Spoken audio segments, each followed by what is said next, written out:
Today's episode is brought to you by Stockabl. Stockabl is a curated wholesale marketplace for handcrafted goods built by makers like you, not by Silicon Valley.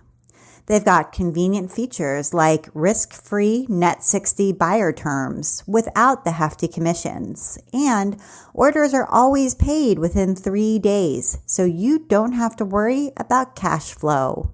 Learn more at stockabl.com/craft industry alliance. Apply to sell today and get your first month for free. Thank you so much, Stockabl. And now, here's the show.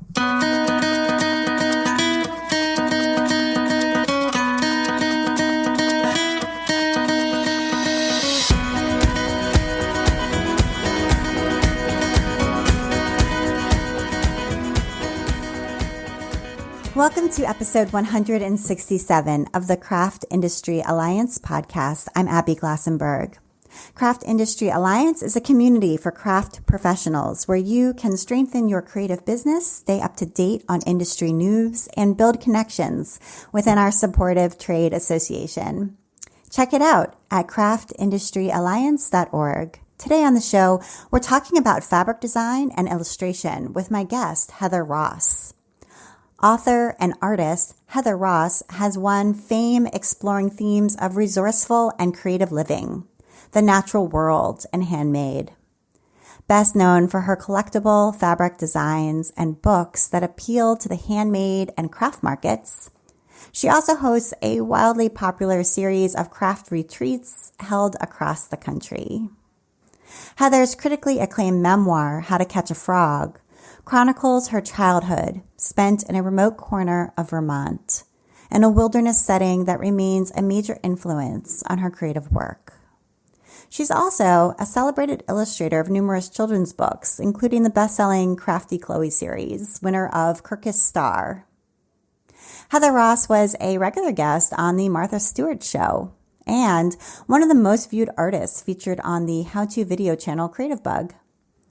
She regularly speaks on a wide range of topics that include creative living, the modern craft movement, and handmade. Heather Ross, welcome. Hi, Abby. Thank you so much for having me. Thank you so much for coming on the show. I wanted to just start by checking in with you to ask how you are doing. We are still in this sort of stay-at-home order that we've been, at least here in Massachusetts, living with for going on 5 weeks here. And I wanted to know how you are doing. I know you're in the Catskills with your family. I am. I feel very lucky to be here. It feels really peaceful. And this is the kind of place we're pretty out there up here. And it's always the kind of place where you sort of forget about what's going on in the world, which is pretty impossible right now. We've been here for a month. I was very sick. Unfortunately, I was one of the many people who had coronavirus. But I'm now officially have recovered, which is great. I'm about a month in, and I've just started to feel like myself again, which is really, really wonderful. My family's fine. Everybody else got a little bit sick, but nobody got quite as sick as me. So everyone had to figure things out for a little while. When I emerged from my isolation, I didn't even recognize my house. It was unbelievable. My living room had become like a big Lego land kind of. I didn't recognize anything in the kitchen. It's bizarre. I mean, all of it, right? It's like this giant pause button that we've all hit on our lives. I was saying to my friend Liz, it's like, and it makes you like look at your life and it makes you consider all of the things about the way that you live, because suddenly you're not doing any of those things. And it sort of reminds me of that when you hit the pause button when you're watching Netflix and you see your reflection in the black screen. And it's this kind of jarring moment of like, oh God, that was my life. And now it's suddenly not. It's so bizarre. And I don't know how long it'll be like this and how it will feel. But we're kind of muddling through at this point because we're managing the online schooling and we're, trying to figure out, we're now realizing New York City schools aren't going back. So we're here in the Catskills probably till Labor Day.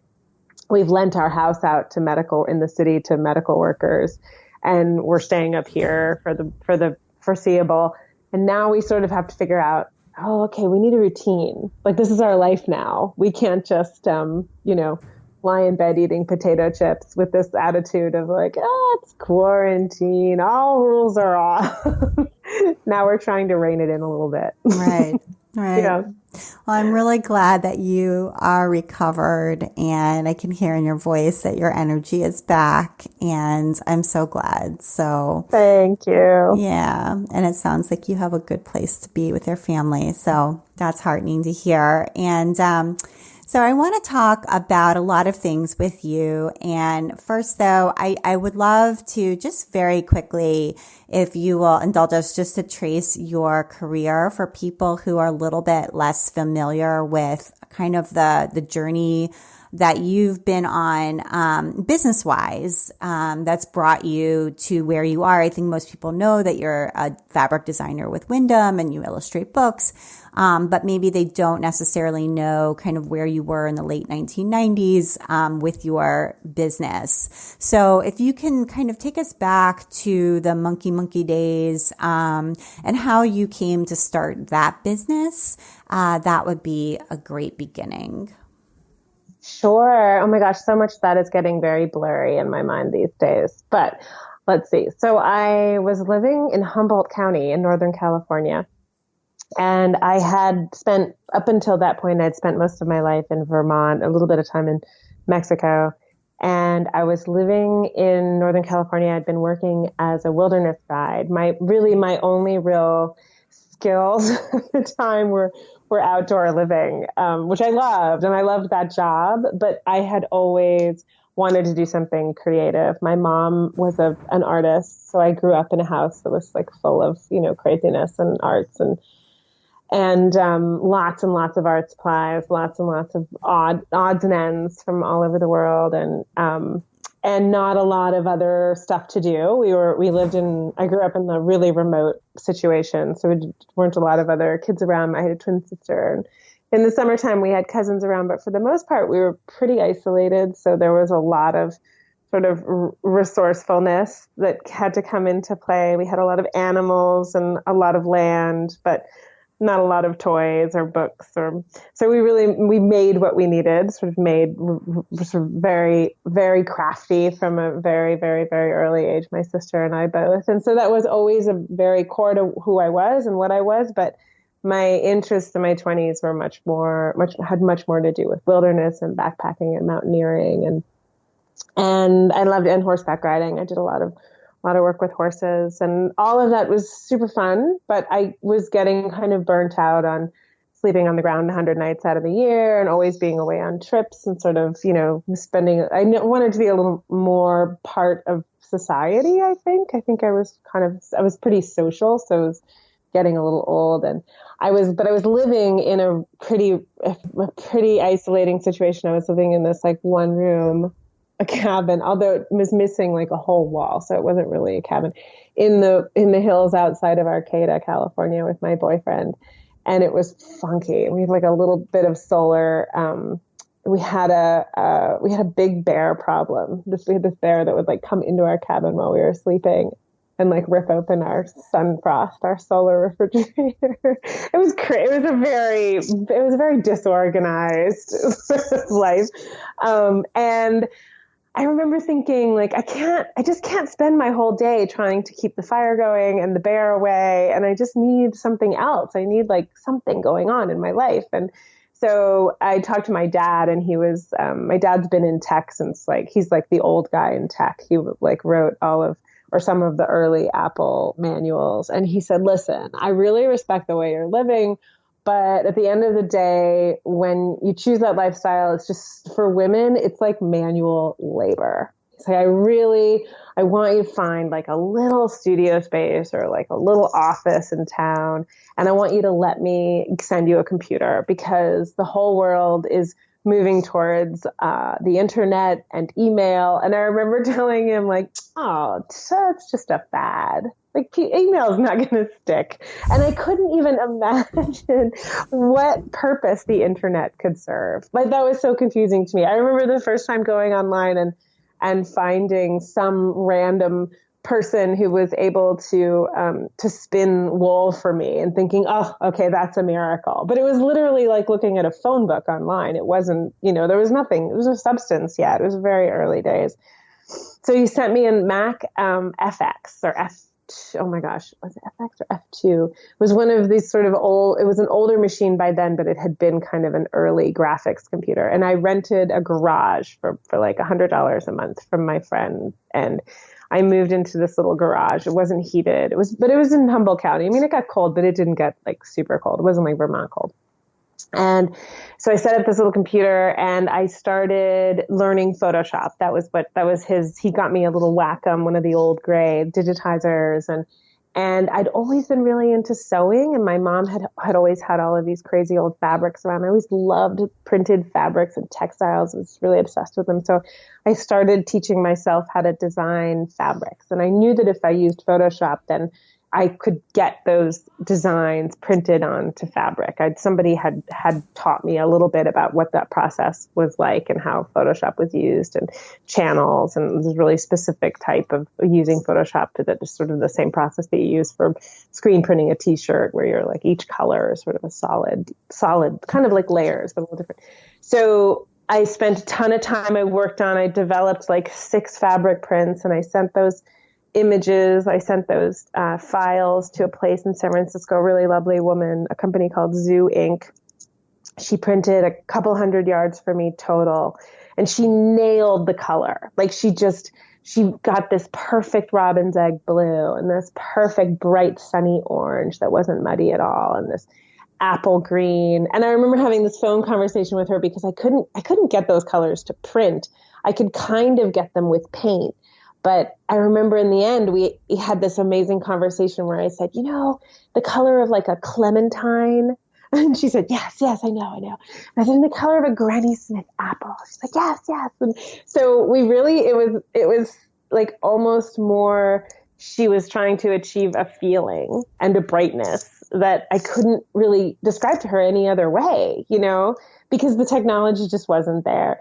She made this beautiful fabric for me, and then I sewed it up into dresses, and really simple, like sundresses. And I had her printed on what felt like old sheets, because I'd grown up with all of these old, beautiful bedding, like bed sheets. And my mom had all these great cotton dresses. And so it was that was what was inspiring the fabric. And I just wanted to make these really simple little sundresses that were based on this little French sundress that my mother had given me when I was a kid, and just, really basic idea.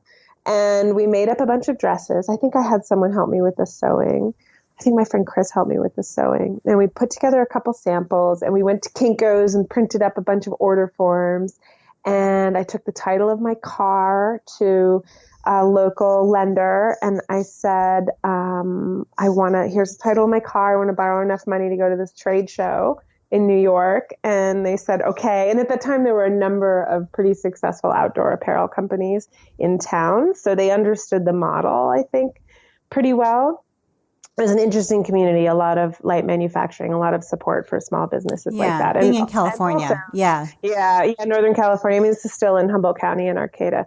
But also it was still a moment when domestic manufacturing and California specifically, you were able to get things made there. Yeah. So it was sort of within, even though LA was far away from us, there was still this kind of statewide understanding that this was something that could be made in state. This was something that could be essentially locally made. So we bought plane tickets. We went to New York with our little sundresses and our photographs, and we just killed it. It was when the New York International Kids Fashion Show was still, and we just knew it existed. Like we had gone and walked it once, but I didn't really fully understand the way that any of it worked. And we just kind of threw ourselves into it, and we rented a corner booth because that felt like flashier. And it was me and a girlfriend, and we just took tons of orders, totally pretending we knew what we were doing, which we didn't. And it was all on paper, right? So you had this like stack of orders, and we were blown away. Like, we could not believe how successful it felt, and then we went out like late night to celebrate, and we came very close to leaving that stack of orders in the trunk of the cab with some luggage.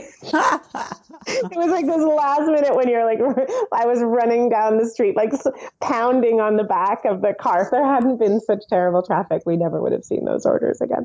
And then we took the orders back to California. We went back to the local lender. We said, okay, now we need to make this. And that was still a time when manufacturing in California was pre-Enron crash. So it was still a time in California where you could do that, where apparel inventory had a value, which it doesn't now, unfortunately.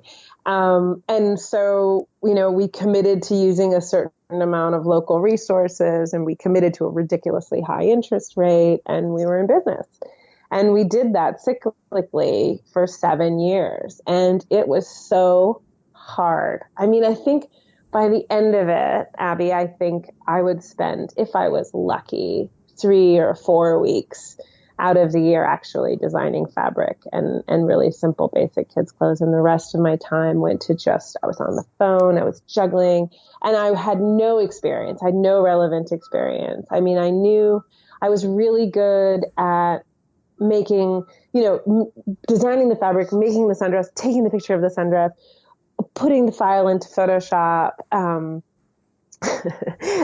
making a postcard out of it, I was really good at the branding part of it, but the business part of it, oh my God, I hated it. And I hated having to constantly stay in this, I was the cheerleader. I was the one that was always trying to convince everybody that everything was going to be great. And all of my friends and my family, everybody helped me and everybody invested in me. And so then there was this tremendous amount of responsibility that I carried with me all the time that just kind of left me in this kind of almost paralyzed state. It was hard. It was so, so, so hard. And then everything fell apart in California, and all the wash houses and the cut houses and all of these companies that we really depended on, they all almost overnight went out of business. And at about the same time, a company that manufactured out of Minneapolis, they manufactured overseas, but they're out of Minneapolis, Creative Apparel, they said, look, we make pajamas. We think your prints would be great for pajamas. We'd like to buy the brand and all of the artwork. And I saw that as an opportunity to sort of recoup and regroup and recover and move on and do whatever I was going to do next. It became really complicated, though, because just at that moment, suddenly everyone was buying fabrics and making them into baby blankets and starting their own websites and Etsy shops and selling things online. So it became a 7-year kind of legal battle of whether or not I could actually design fabric, because I'd sold this brand and all of this artwork, and now I was competing with it because one of the only things I really knew how to do was design fabric. And I started focusing on that, and I started doing collections for Free Spirit. And so the conflict that you wanted to use the same designs, or was the conflict just that you wanted to design at all? Well, it became a very muddy legal conversation because when I decided to sell Monkey Monkey and leave California, that part of California, I thought, I'm going to design fabric for quilters and for people who are making things for themselves. Right, because DIY. That's a very separate industry, sure. Right? Yes. And then you're going to take this artwork that I sold you, which was a mistake on my part, and the brand, and you're going to make you're going to keep going with Monkey Monkey and, make it into pajamas, and that's great. And I'm going to go in this totally other direction, because at the time those barriers still existed. And then suddenly, almost overnight, those barriers evaporated because the internet had become so image friendly, and Etsy was being created, and things were changing that enabling people, almost anyone, to start a baby blanket business or a bloomer business. And so suddenly the quilt market, and Free Spirit was a huge part of this, was changing because people wanted yards and yards and yards of fabric to sew their own goods in fun prints, ideally, and sell those goods direct to consumer online. So it was kind of the very beginning of the direct to consumer. It was like this first wave of direct to consumer business modeling. And the people that I sold Monkey Monkey to suddenly started seeing all these other things out in the marketplace made up in my fabric prints. And they felt that suddenly what they had purchased was not as valuable because it wasn't the only thing that looked like that in the marketplace. So we went through a very complicated, very long, and none of us had anticipated it. No one was trying to trick anyone. It just wasn't like, and on a lot of levels, we were in agreement about how tricky the situation was. So what happened after, even though I was really loving working with Free Spirit and Donna Wilder, so wonderful. Yeah. Met a lot of people who are still close friends of mine in those days, Anna Maria and Denise Schmidt and Melanie Fallick and Joelle Hubbardson. It was an incredible opportunity to connect with this community of people that were all in New York and around New York and building amazing things. And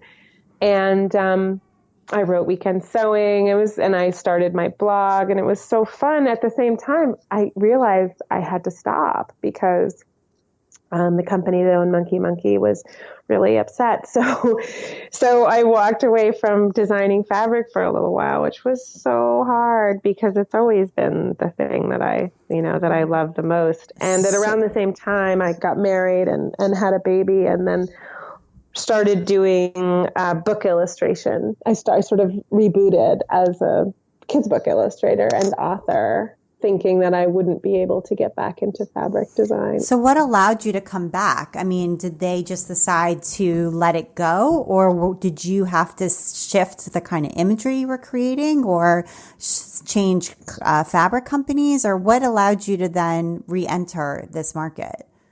The main thing was that I had signed a very lengthy non-compete. It was a 7-year non-compete. And it expired. It expired. And that was what allowed me. And then I was at Pearl Soho. I feel like it was maybe Lada. Lada's a good friend of mine also. And how we have sort of a bizarrely parallel kind of. But Lada, I think, had a this fabric. Is Lada Jansdottir, yeah. Lada Jansdottir. She had done I think she was doing a fabric launch with, she's launching one of her first lines with Wyndham. And I went to the party at Pearl, and I remember I had my baby on I was still at a point where I could wear my child on my chest. And I met Mickey and Lori and Alex and probably Laura. And I loved them. This is the group of people that run Wyndham. And we had this really great connection. Really liked them. I really liked how I felt like they understood both sides of the industry. They really understood the traditionalists. They really understood and really honored them all sort of equally, but also just how it was clear to me that they were just really kind of the thing about their jobs that they loved was, trying new things and having this very nimble ability to kind of pivot and Mickey and I was the beginning of a really great thing and Mickey and I have, worked together now for, Mickey Kruger is the head of Wyndham. And he's part of a long multi-generational family, fabric family, Shmata family. But he and I can have these totally, we can have this ideas that we're in the moment, we're like, oh my God, this is the best idea. Why can't we just, okay, you do this and I'll do this. So I'm super excited, which I haven't really had a lot of that in my career, these partnerships where we have this shared goal and this excitement about something. And we both really love the little bit of risk involved in the entrepreneurial thing, but we also just love trying new things. And he is always, has always been so open to giving things a shot and really good at mitigating risk and not creating a lot of chaos, but also really supportive of who I want to be in this industry and where my niche lies. And then I know at the same time, he's juggling a lot of other interests and a lot of other priorities, but he's, always able to make me and my work feel like, they're important to him. And that business relationship has been a really wonderful thing. I want to take a minute now to hear from our sponsor, Stockabl, and Stockabl's founder, Adrienne Stone. Hi, I'm Adrienne Stone, and my business is Stockabl. And can you tell us a little bit about Stockabl and what it's all about? Sure, Stockabl is a wholesale marketplace, and we are exclusively for handcrafted goods. Everybody that sells on our platform is a maker, and one of the biggest differences between our platform and others is that we are entirely maker supported. Can you talk a little bit about your own background and how you kind of got into creating a wholesale maker platform? Yeah. So I actually was a maker myself. I had a jewelry line. And when I saw that there were some issues coming up with Etsy wholesale, I realized they were going to be closing it and decided to build something that the community could come use.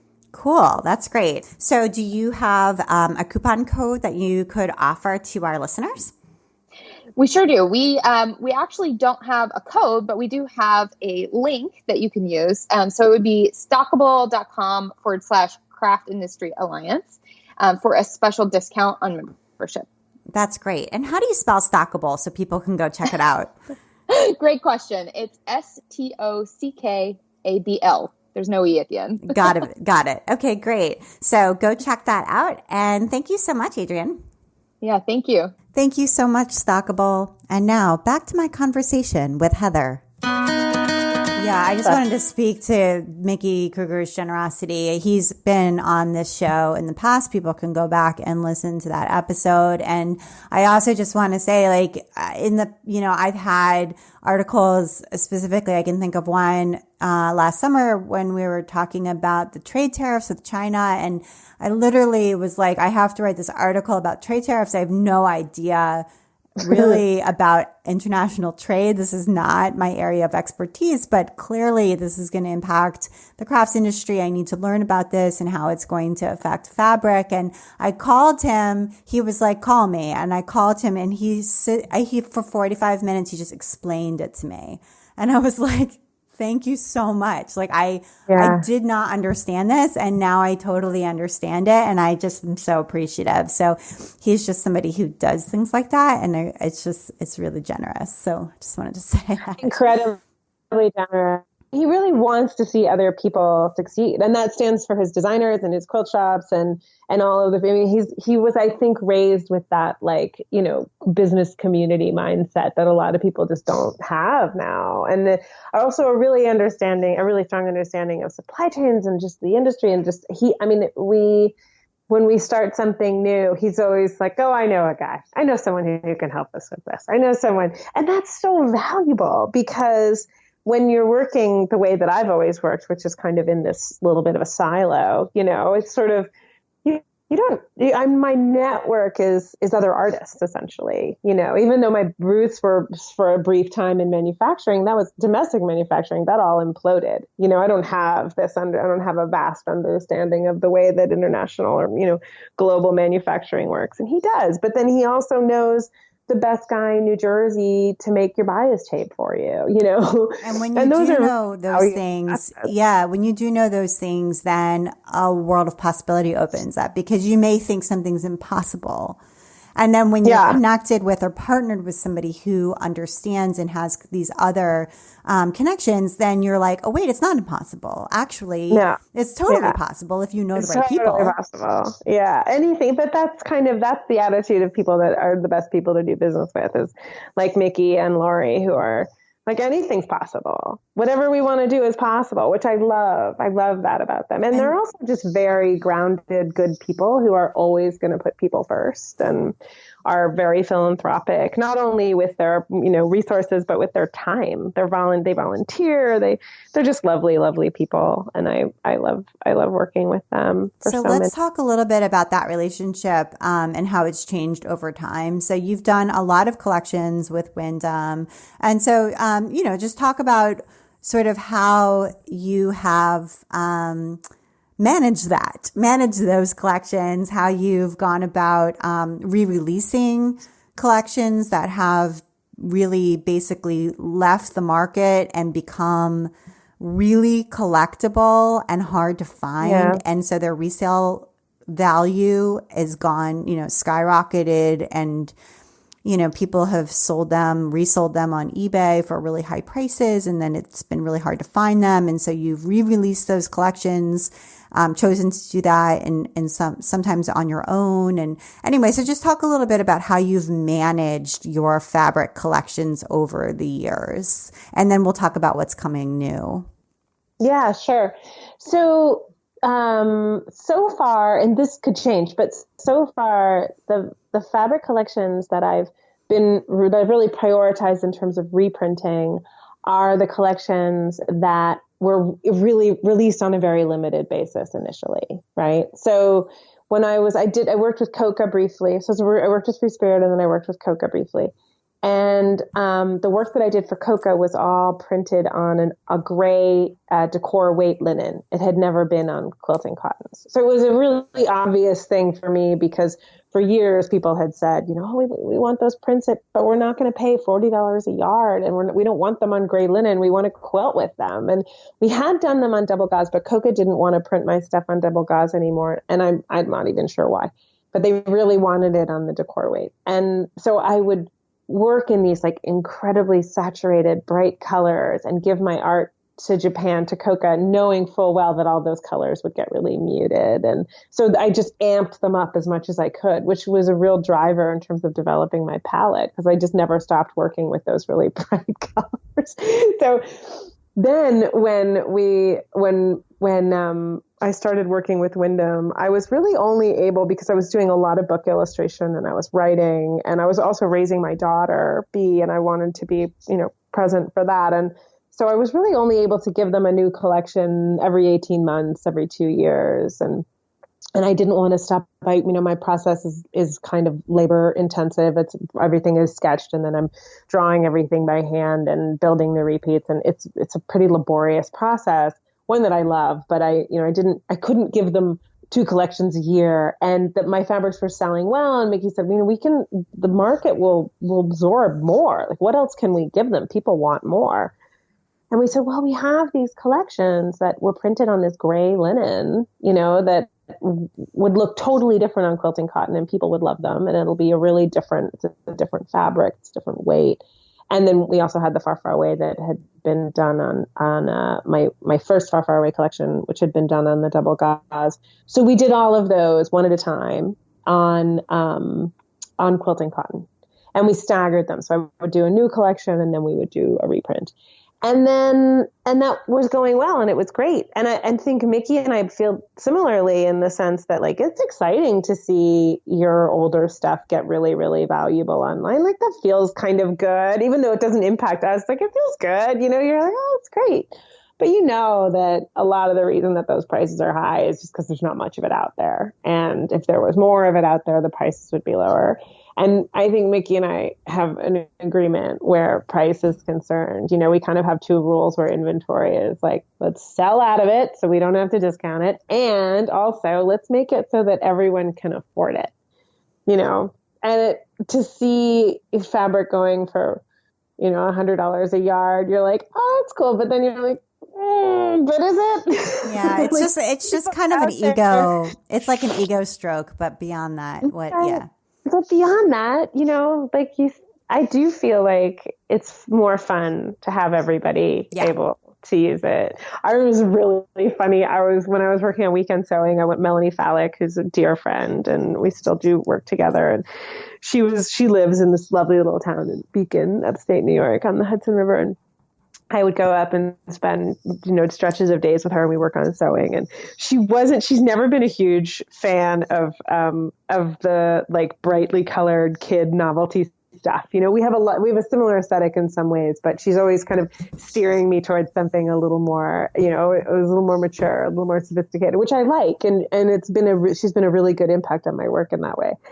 And she loves like the storytelling part of it, which is really where I'm at, but she's really good at helping me find ways to like tell the story without it feeling overly novelty and kind of clownish. And one of the fabrics that I brought with me to her house on one of those early trips was, it's like 5 yards of the Volkswagen buses on blue and on aqua.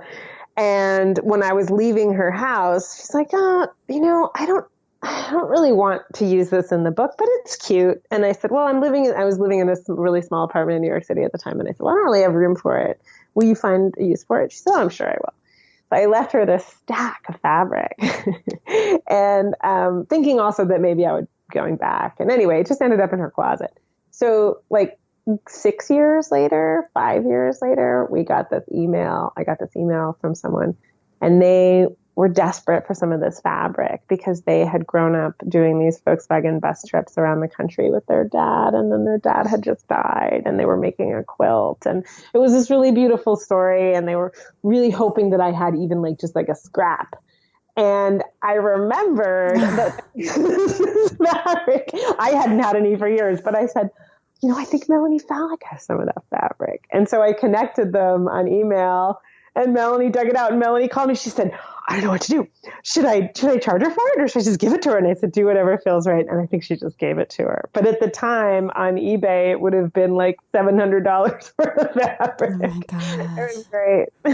That's I had another insane. friend who was able, when her husband was unemployed for a while, she was paying her mortgage with my fabric. I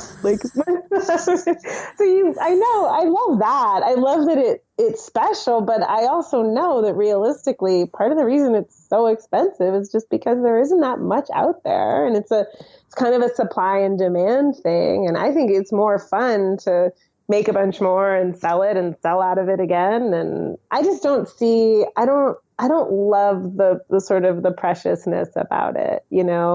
I feel, and I don't love the I don't know. I hate having fabric in my stash that I'm afraid to use because I can't get it again. I don't know. It's fun. It's like, I don't know. I think it's more fun to make stuff, I guess. Right. Okay. And you were doing these pre-sales, is that right, on your website? Yeah. So that's kind of a different, the model, sort of the traditional model of the licensing relationship, which is what fabric has always been, right? It doesn't, there's not a lot of compensation for designers, right? Right. And I think people sometimes are a little bit surprised to hear that, but maybe by now people are a little bit more used to hearing it. I think it's a little more common knowledge, but I remember it being a real frustration from my end, because when I went into it, and I think a lot of people have dealt with this, like when I went into it, you can't really do the math. You can't really do the forecasting because you don't know how much fabric is going to sell. Right. So when around the time that I got into business, I got into the licensed fabric design business, the standard starting royalty, and this has changed, was 3% of wholesale. So, and you could do the math, but you had no understanding as a designer of how much fabric you could expect to sell. And no one could tell you because it really just depended on the reaction. And it also depended on how hard you were willing to work to promote it and what kind of platform you had. And at the time it was Facebook and blogs. That was how you promoted your fabric.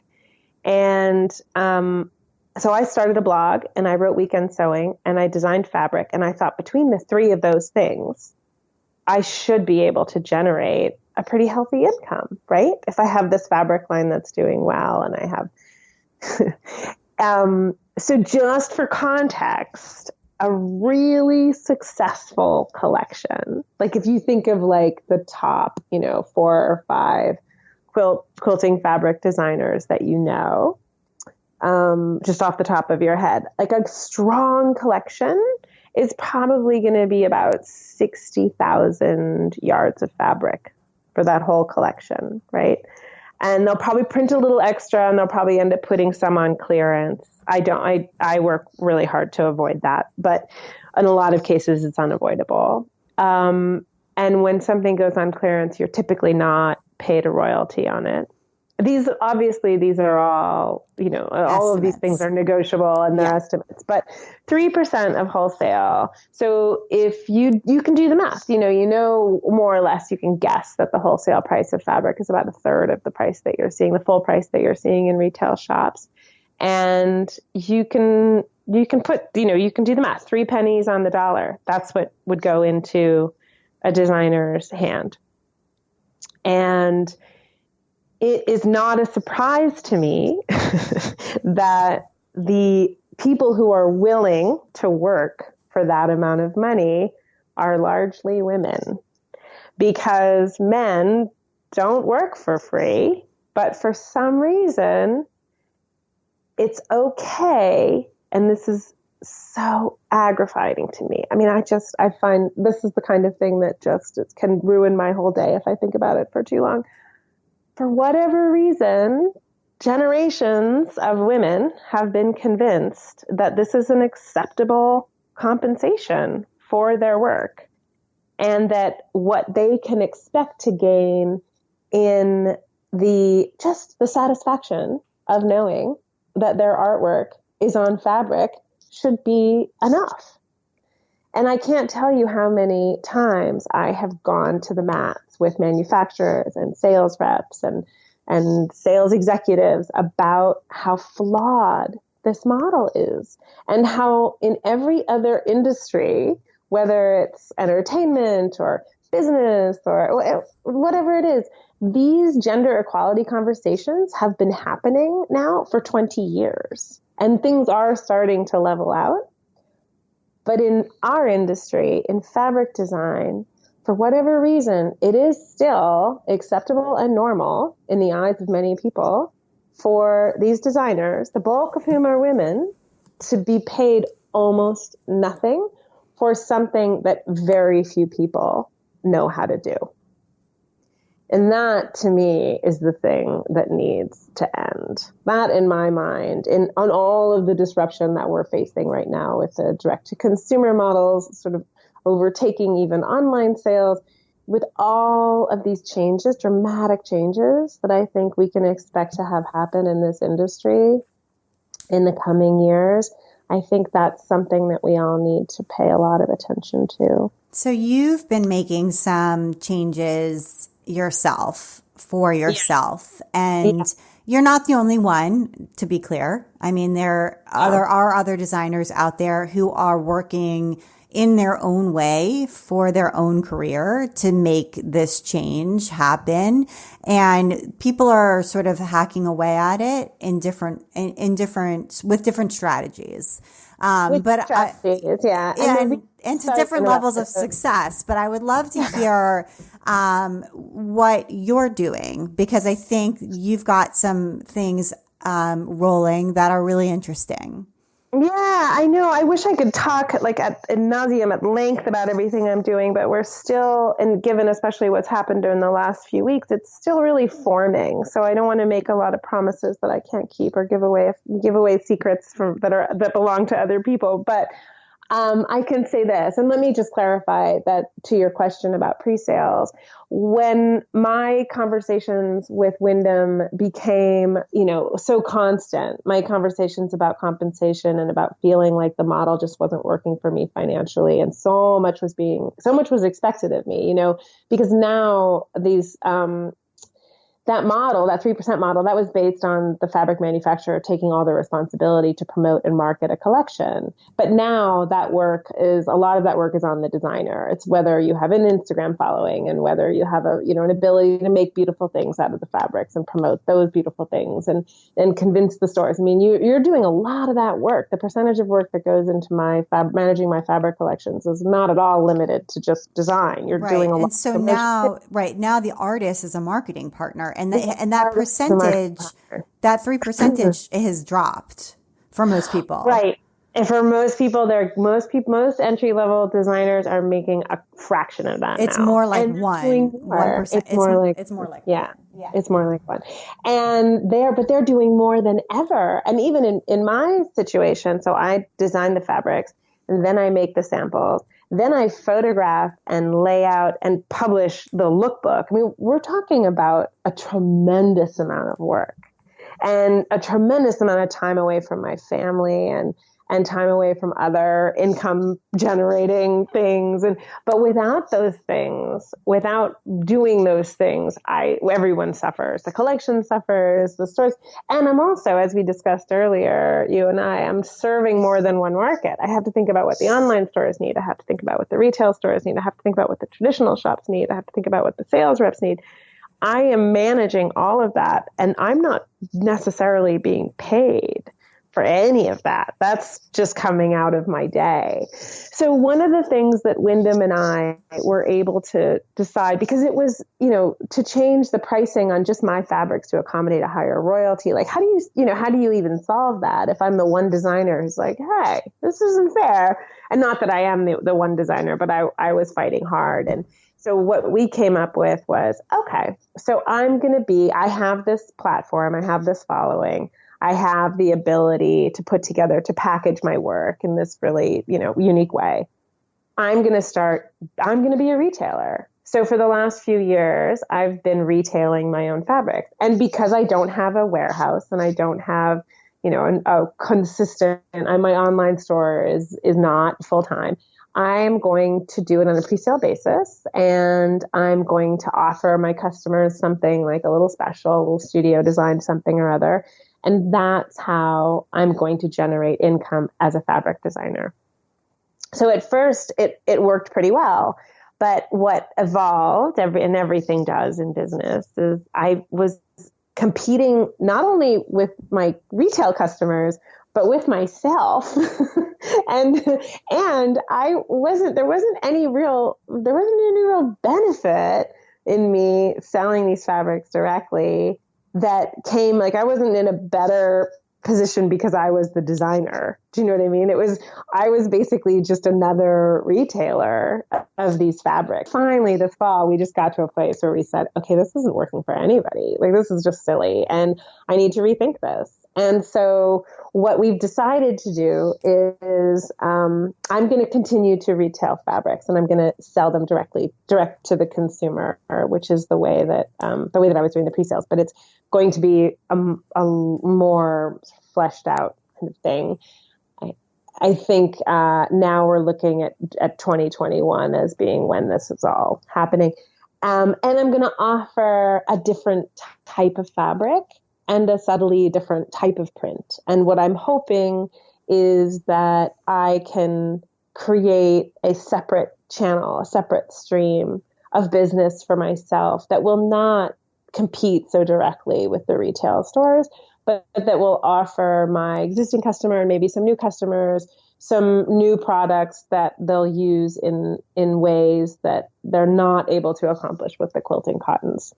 Okay, so just to be clear, so you're going to be creating a separate line that's going to be a direct-to-consumer line. Wyndham's going to print it for you, correct? Right. Wyndham is a partner in every aspect of my business, but it's very unclear at this moment what they feel that they can do without creating a I wouldn't necessarily conflict of interest, but with the goal I can't say at this point exactly how the business will be modeled, but I can say that what we are trying to accomplish mutually is two separate channels, two separate products that do not compete with one another directly. Yeah. And that's really the goal. That's the only way that we see it being possible to move forward in a way that makes as many people happy, which is always the goal. Like, you can't make everyone happy, but you can make a lot of people simultaneously happier. You'll continue to create new lines that are specific for the quilt shops, and those will be with Wyndham, and those will be screen printed overseas. And then the ones that will be direct to consumer will be digitally printed, smaller runs. Not necessarily. I mean, I'm right now as an artist, I'm really interested in what's happening in digital printing. I think that domestically, I think it hasn't gained a lot of credibility because I think we're still seeing a lot of experimentation. And we're seeing a lot of different quality levels. You know, the difference between and this is especially true in North America right now. The digital printing capabilities that are here are very different than the ones that are in Asia. Yeah. The machines the companies, and a lot of quilting fabric companies are already printing fabric digitally, and They're not saying it publicly, but that's what they're doing. And if you walk up to, I won't say who, but if you walk up to one of the largest fabric manufacturers at the quilt show and say, here's my portfolio, I really want to do a line, they'll say, awesome, looks good. You've got 10,000 Instagram followers. We'll give you a collection, 10 cents a yard. That's how much you'll make. And they're printing that digitally and they're showing it on paper and they're not putting a lot of energy into promoting it. They're depending on you and your 10,000 Instagram followers to promote it.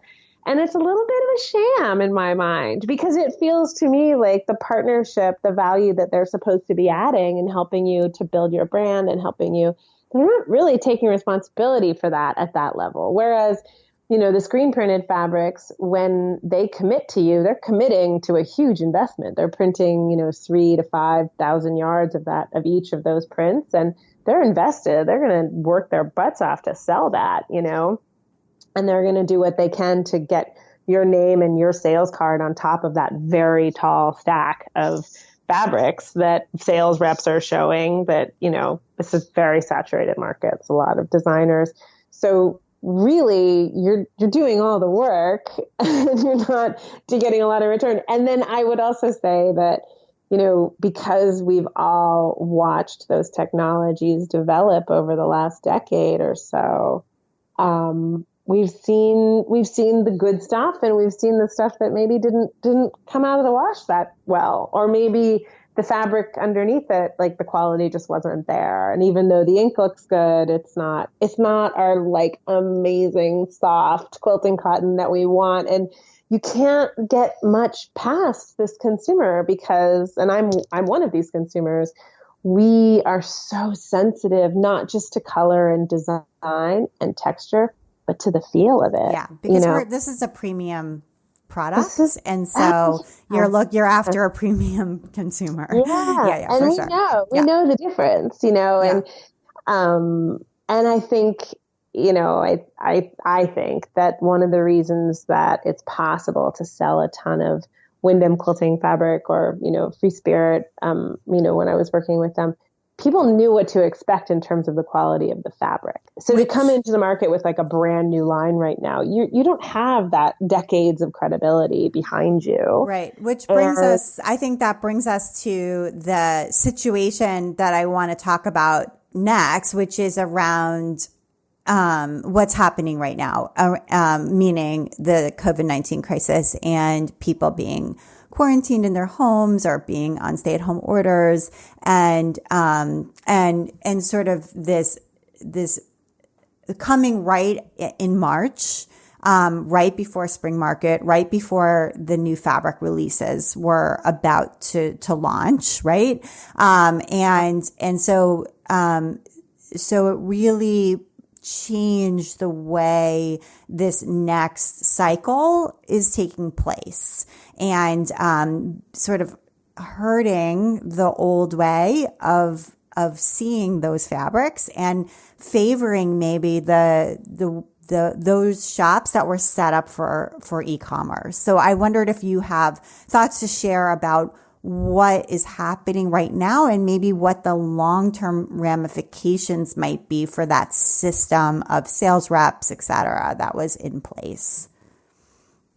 Yeah, that system, the road rep system, it's, I'm sure there are other industries that still rely on that model, but it's pretty traditional. I don't like using the word outdated because obviously it's still working for not just a few retail quilt shops. It's working for a lot. And there's a very traditional, there are some very core customers in this industry that use that system. So I don't in any way want to imply that it is like in any way inferior. It is more labor intensive and time consuming. And it could be a lot of it replaced with very simple technologically driven processes that could make everyone's lives a lot easier. And it is complicated when you're selling in 3 different ways and having to create 3 different promotional packages and 3 different, but all of that aside, I mean, what I keep going back to, I keep remembering that when I started Monkey, that was the model that we had. We had sales reps, we had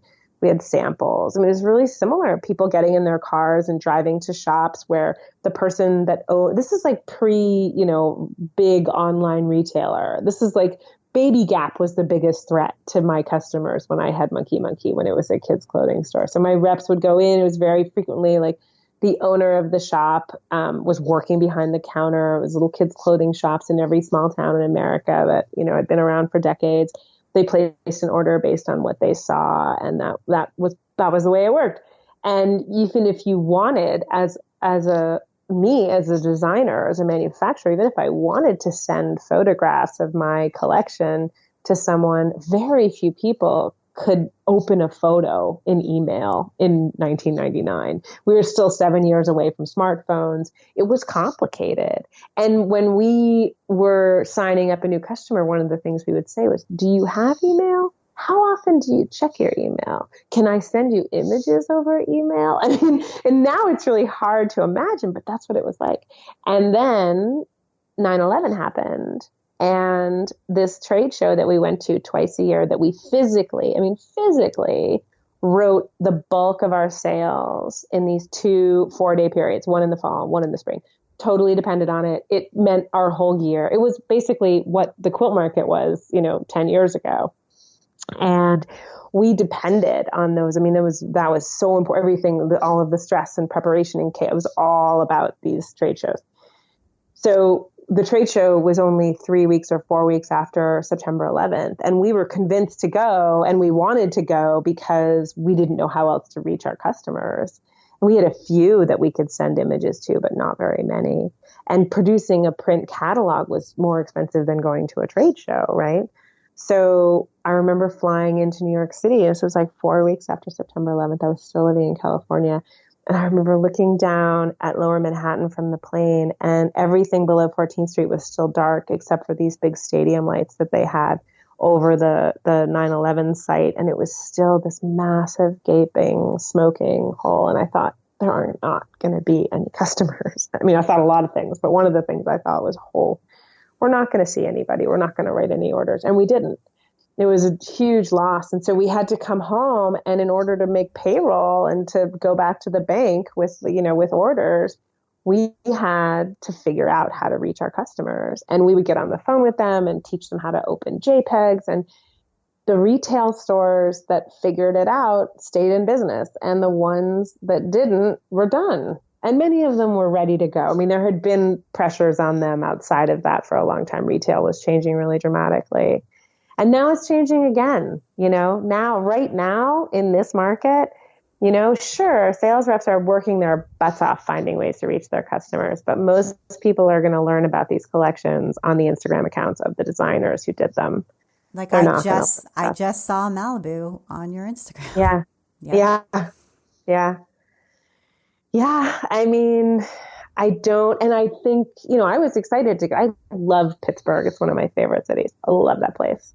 I love everything about it. I was so looking forward to it. Annabelle Wrigley and I are doing we co-designed a line of solids, because for years we've been talking about how we basically like all the same colors and use all the same colors, but we use them really differently. So we sat down and we designed a collection based on our wacky palettes, like basically all the colors that we can never find that we really, really want. And it came out great. I mean, there are so many pinks in it. Like, everyone that looked at it is like, I didn't know there were that many pinks, but there are.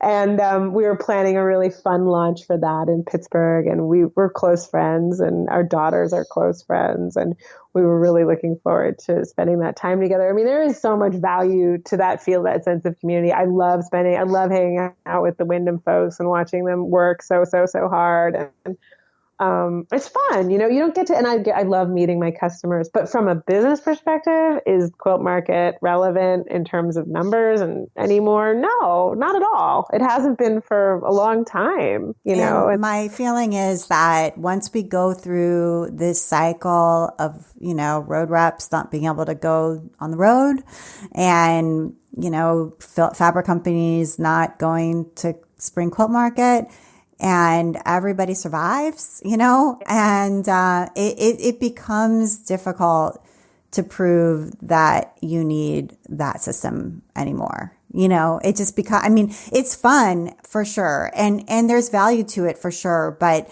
then everybody starts ordering their fabric on the website and more people are pushed into doing that. People realize the need to have a really robust e-commerce site or they're not really going to make it through. And, and there's a lot of loss there for sure. I'm not saying there isn't.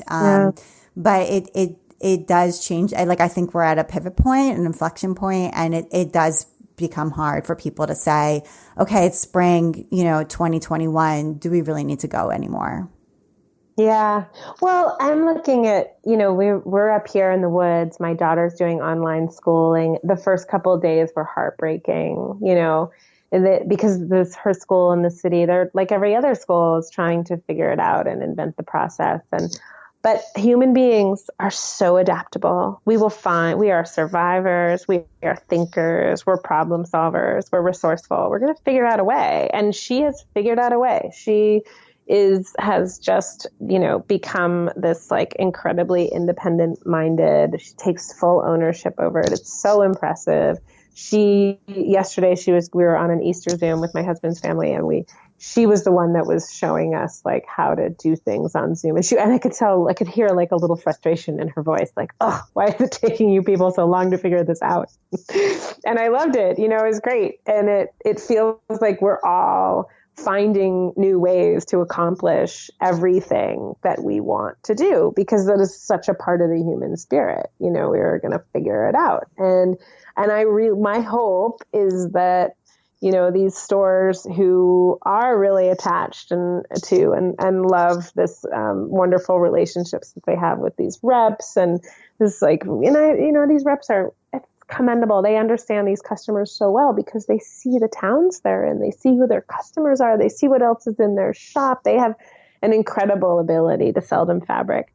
But I'm not convinced that they need to keep doing everything the same way. I think all of that value can be translated into a new process. And I think that everyone can find a way. But I think clinging to like being determined to not let go of the way that we're doing things now, I think that's a short-sighted. It's a short-sighted approach. Yeah. We all have to evolve.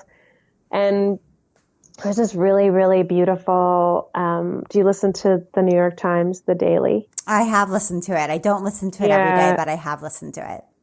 They've been doing on the weekends, they've been doing these sort of like hopeful pieces, like little stories that are really hopeful and pretty and beautiful and inspiring. And they played this beautiful interview 2 weeks ago with George Saunders, the author George Saunders. He wrote Lincoln in the Bardo and a bunch of other books. He's great. And he teaches at Syracuse. And one of his students was Cheryl Strayed, who wrote Wild, which is a great book. And she is doing this, she's done for a long time this article and now podcast called Hey Sugar or Dear Sugar. And it's sort of this advice, very funny, like advice column. It's great.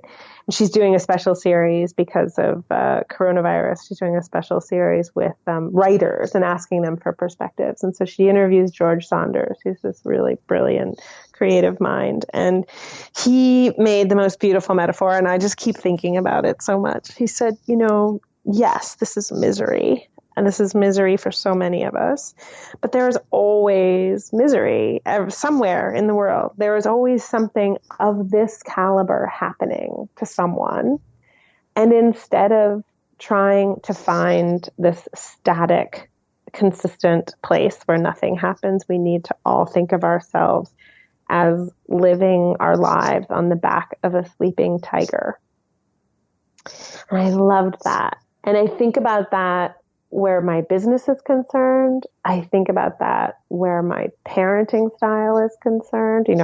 My own childhood was very colorful and unique, but I always craved stability and normalcy. And so I'm always trying to create those for my daughter.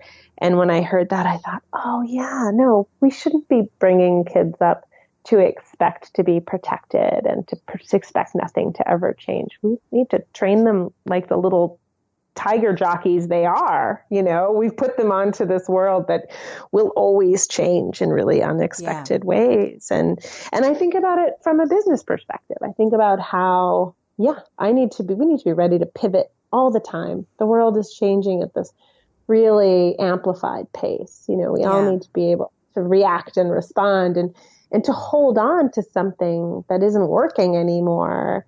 I get it. I'm a nostalgic, romantic person myself, but it's not going to help us succeed in really practical ways to do that. And to guilt people into, feeling badly about how they shop or where they shop or why they want to shop in a certain way doesn't work, to say that it's bad to shop on Amazon and how dare you, or that it's bad to shop on Etsy for fabric and how dare you. But it's but that's easier and that's how I want to shop. And so, to guilt people, make them feel bad. I really can't stand it when people do that. It's but it's just one click. Why wouldn't you do that? That's how people want to live. It just makes their lives easier. Don't make them feel guilty. Adapt what you're doing so that it works for their lives.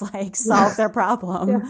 Totally. It just, I just don't, I can't, you can't fight it. You have to join. No. There was a really fascinating interview with someone from Amazon. I might be able to find it for you and create a link for you. It was so fascinating. It was about how scary it is to think about how powerful Amazon has become. It is scary. And at one point, it's scary, right? And it's so impactful in so many ways. And but one of the things that I found really interesting was that at some point the interviewer said, well, what I worry about is that we're being told what to buy and we're being told what the best of something is. And the guy said, oh, no. If there's one thing you don't have to be afraid of is that Amazon will never go anywhere near those algorithms. They are that data is completely organic because they know that they could never compete. They could never try to compete with what exists as the collective human desire. What we are feeding it. We need to stop looking at Amazon like this, evil tower. And we need to start recognizing that we are giving it all of the information it needs to give us what it is, a very symbiotic, dangerous, dangerous. 100%. It's the same way that Google is the same way. It's artificially intelligent. Absolutely. Right. So as a retailer, instead of imagining this foe, instead of imagining this villainous competitor, pay attention to what they're doing and do it yourself, because it's actually a fairly simple formula. You're making it really easy for people. That's the goal. You're making them feel good. Take away the pain. So I want to, first, I would be remiss if I didn't just recommend your book, How to Catch a Frog, which I read when it came out. And for anyone who hasn't read it, we're not going to go into talking about it here, but I just wanted to really highly recommend that people read it. It's a memoir of your childhood and growing up, and you're a wonderful writer, and I just loved it, and would Thank you. Super highly recommend it to everybody to go pick it up and read it and find out more about Heather's life, and you will be changed from reading it. So go get it. Very sweet. Yes. And, I feel like it sort of was born from your blog. And I know that blogging has been an important fixture for you. And it sounds like something that you are hopeful to get back into. Yeah, I love writing. And I have 2 books that I'm working on right now, but I'm not making very much progress on either one of them, because right now my life is really designed around my family, and it's the work that I do in fabric design and book illustration is much more conducive to being present when I'm writing, especially How to Catch a Frog was a great example of this. And the novel that I'm working on is a great example of this. I need to just be able to check out for long stretches. And it's not easy for me to do that with dogs and cats and daughter and husband and still make them feel like they're getting their fair share of me. But I do feel this way with knitting. Like, I feel like there's going to be a time in my life where I get to just sit in a chair and write, and I can wake up at 5 a.m. and then appear at the lunch table feeling as though I've already worked a full day and no one will mind. But right now my mornings are about, getting my family ready for the day. And I love that. I wouldn't miss it for the world. I love being a mom but what I am constantly driven by now and what I am really focused on is finding opportunities for creative expression just in my day and with my child and the way that I live. And that's what my blog was based around. And when I stopped blogging, it was because I was published. It led to publishing contracts, Weekend Sewing and How to Catch a Frog, two examples. And then I didn't go back to it because blogging had sort of been replaced by things like Instagram. But it's been really frustrating for me because it was kind of it felt like this perfect vehicle for me. I could share I could write, I could illustrate, I could show work, I could talk about what I wanted to talk about, I could share resources. And that was really, not only was it really my favorite work ever, but I could integrate it into my life in a way that felt like it wasn't competing with this other world that I was responsible for.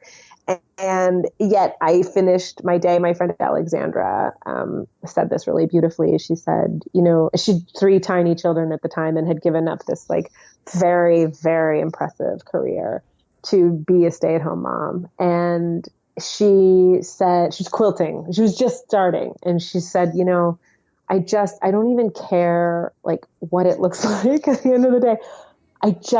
I need to be able to go to bed at night feeling a sense of accomplishment, which is what making things by hand was giving her at that moment in her life, and I remembered that feeling about blogging. I remember that feeling of connecting, and sort of connecting the dots and celebrating it and being a resource. And so even though there is a part of me that wants to disappear into my old crumbly house in the Catskills and turn into someone who lived this Hemingway existence where I just get up and light the fire and write until lunch and then drink a half a bottle of wine and go swimming. That would be awesome. That's absolutely what I want my retirement to look like. Or maybe once my daughter's in high school and has no interest in seeing me or hanging out with me, that's what my life will become.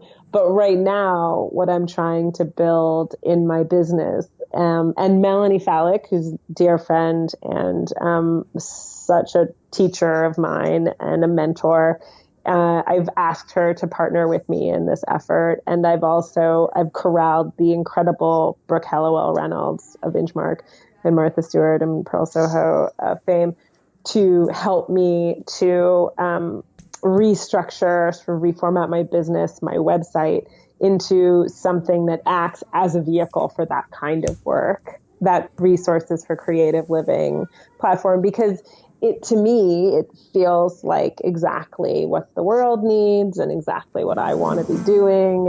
And that's super exciting. And, Brooke lives it every day. She's got 4 kids. And I always say that. And then I always think, wait, does she have 5 kids? No, 4 kids.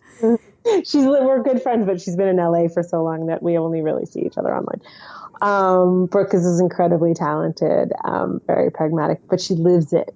She's a mom, but she also has this incredible creative career. And then Melanie is just, one of the most brilliant and authentic people I've ever known. And I, as anyone who works as an entrepreneur, anyone who works largely on their own, knows, someone who will tell you exactly what they think of your work and celebrate you, but also push you and teach you and give you, new things to think about. And that's Melanie that's what Melanie's been in my life. She's been this really important person. She's always capable of getting better work out of me than what I think I'm able to do. And then, of course, Right. So I was just going to say, so this is going to be a new publishing project of some kind and sort of some kind. details to come soon. Yeah. Mm-hmm. Okay. Yeah. I mean, Brooke and I are both, and Melanie too, are obsessed with like the physical paper form. But the reality is that there are a lot of different ways to reach people right now, and a lot of different ways to share things and images. And then of course the world has just gone through a very tumultuous change, and I feel, and I know they feel, that there's never been a better time to, focus on being at home and being with your family and doing things together and making things together and learning skills. And those things are all super, super important. But how exactly to deliver that, I think that changes right now every day, So we will wait and see, but it's something is coming, and we'll just kind of leave it there. Thank you, Abby. I will say that there will be a very unified relationship between the new fabrics that I'm doing and this project. I will say that because I think it might be obvious, but I think that it's kind of part of a new story in that sense. And I think it will also help it to exist as a separate entity from what exists as this, amazing fabric world that we all know and love and don't always fully understand. Right. So it'll be a pairing, and it'll be interesting to see how that looks, and something exciting for people to look forward to. So that's great. And before we go on too long, I want to make sure we'll do it rapid fire style. But I want to make sure we get to your list of recommendations, Heather. So we'll do those now. Do you have a few things that you would like to recommend to listeners out there?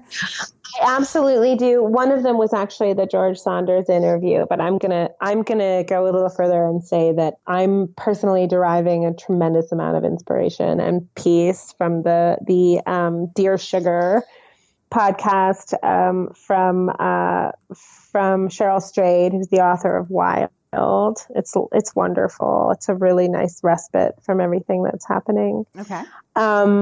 And then I'm also, I spent a few days in the hospital recently with coronavirus, and I was in a little bit of a blur zone where I was like sleeping for long stretches and then not at all. And one of the things that I was doing was I was binge watching, which I never have time to binge anything. So this was actually super exciting. I was binging a Masterpiece Theater program. There are 4 seasons of it, so there's lots and lots of it. It's on Amazon. It's called The Durrells of Corfu, and it's based on the autobiography of one of the Durrell family members. The Durrells is the last name, and Corfu is this beautiful little Greek isle. And it's about a widow who takes her children of varying ages and personalities and leaves 1930s England and just takes them and relocates them to this big crumbly old house in Greece. And they have no money and no connections, and they just have to build a new life and adapt to this really new world and do it in a way that is, good for each of them. And it's so lovely, and it's so timely, and it's also very funny and very shot, and I highly, highly recommend it. And then the last item, I think a lot of people that listen to your podcast are probably aware of this, so maybe this is more of a reminder than it is anything groundbreaking, but there is a wonderful, wonderful craftsperson named Jody Levine, who was an editor at Martha Stewart and then Martha Stewart Kids and Weddings and Baby, and most people have run across her work because she's very well known. But I want to remind you that the premise of her brand is crafts that you can make with kids from things that you have in your house or can get at the supermarket, which, given our current situation, is, I think, so great to have as a resource. And the name of her company is Super Make It. So it's like supermarket, but Super Make It instead. And she's got a couple of great books out there that I think a few of them are available as Kindle. And it's great. And if you're trying to fill time in a fun way with kids right now, I just can't recommend it enough. Did she work on there was a brief period where Martha Stewart had magazines for kids. It was Martha Stewart Kids. I wonder whether she She was there. She was a part of that. I don't know. I remember at one point she was definitely at the top of the masthead for weddings and may have also been for kids, but she was a big part of that movement there. Yeah. I used to collect those. I think I had almost all of them. Great. They were great. Yeah. Yeah. Okay. Great. She's great.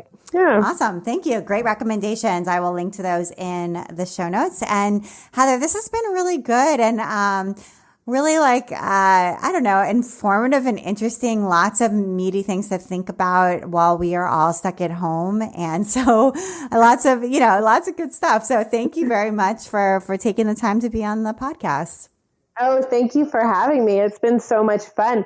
I know I've been very chatty, but that's another thing about this isolation. You start having a conversation with somebody and you realize you have a lot to say. It's like we're all starved for conversation. So this is perfect. I think so. Yeah, it's perfect. It was a treat to talk to you. So thank you. Oh, thank you. I loved it. It was great being on. Thank you so much for having me, Abby. And you've been listening to the Craft Industry Alliance podcast. I'm Abby Glassenberg. Today's episode was brought to you by Stockabl. Stockabl is a curated wholesale marketplace for handcrafted goods, built by makers like you, not by Silicon Valley. They've got convenient features like risk-free net 60 buyer terms without the hefty commissions, and orders are always paid within 3 days, so you don't have to worry about cash flow. Learn more at stockabl.com/craft industry alliance. Apply to sell today and get your first month for free. Thank you so much, Stockabl. Craft Industry Alliance is a community for craft professionals, and when you become a member, you get in-depth coverage of craft industry news, the opportunity to connect with fellow professionals for advice and support, and access to an educational library filled with ideas, tools, and resources to help you as you build your business. Join us at craftindustrｙalliance.org. Thank you so much, and I'll see you next time.